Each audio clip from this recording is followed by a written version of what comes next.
Welcome back to my channel Shahenshah.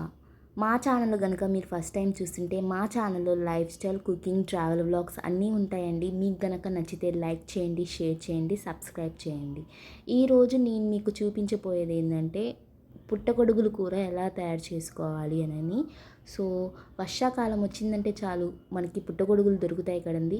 So మేము కూడా ఈరోజు మా ఇంట్లో పుట్టగొడుగులు కూర చేసుకుంటున్నాము.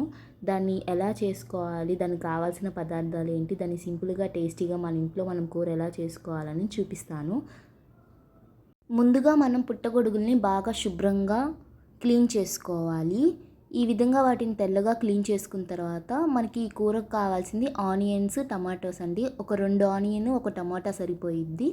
తర్వాత ప్యాన్ పెట్టుకొని ఆయిల్ వేసుకొని ఆయిల్ హీట్ ఎక్కాక ఉల్లిపాయలు వేసేసుకొని బాగా ఫ్రై చేసుకోవాలి.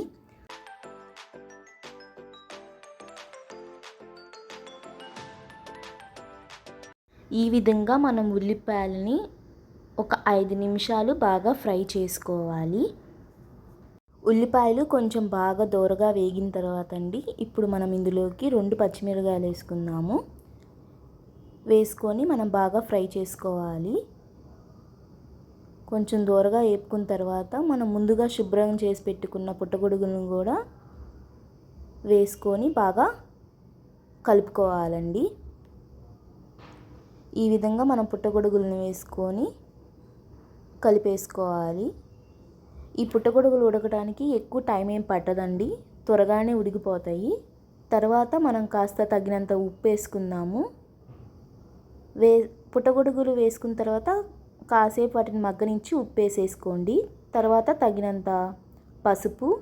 ఇప్పుడు మొత్తం కలుపుకోండి. పుట్టగొడుగులకి ఉప్పు, పసుపు పట్టే విధంగా మనం కలుపుకోవాలండి.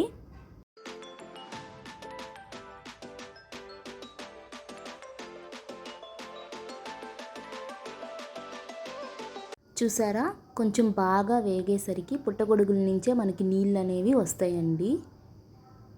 ఈ విధంగా వేగిన తర్వాత మనం ఇందులోకి ఒక టమాటా చెప్పాను కదా, టమాటా వేసుకోవాలి ఒకటి.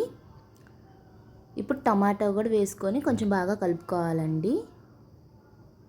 కలుపుకున్న తర్వాత మనము మూత పెట్టేసుకోవాలి. చూసారండి పుట్టగొడుగుల నుంచి ఎన్ని నీళ్ళు వచ్చాయో. ఇప్పుడు మనం ఇందులో కొంచెం 2 టేబుల్ స్పూన్స్ కారం వేసుకోవాలండి. కారం వేసుకున్న తర్వాత మనం పుట్టగొడుగులకి కారం బాగా పట్టేంత వరకు మనం బాగా కలుపుకోవాలండి.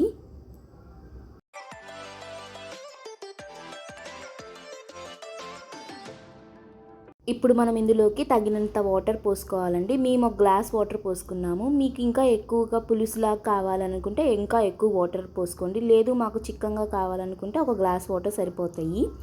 ఇంకా చివరిగా మనం అల్లం వెల్లుల్లి పేస్ట్ వేసుకోవాలండి. అల్లం వెల్లుల్లి పేస్ట్ వేసుకున్న తర్వాత కాసేపు మగ్గిన తర్వాత మనం ఇంకా కూర రెడీ అయిపోయినట్టే. చూసారా, మనకి ఎంతో సింపుల్గా పుట్టగొడుగుల కూర రెడీ అయిపోయింది. మీరు రైస్లో కానీ చపాతీలో కానీ ఈ కూర వేసుకొని తినొచ్చండి. చాలా టేస్టీగా ఉండిద్ది. ట్రై చేయండి.